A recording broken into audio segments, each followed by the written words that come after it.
slowly make contact with that car and get it to stop.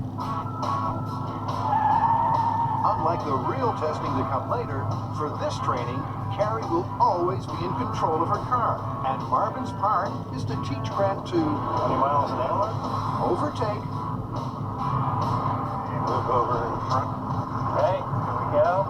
slow his car down, Oh my God, this feels crazy. back the bumper against hers, Like landing an airplane.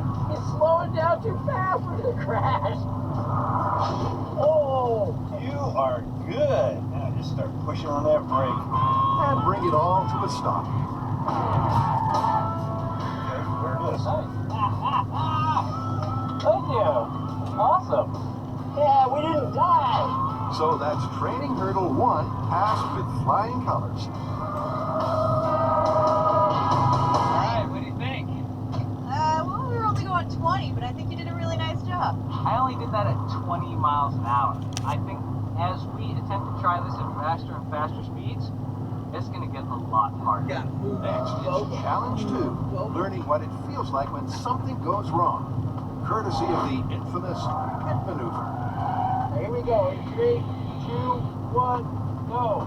Trying to get away from the law.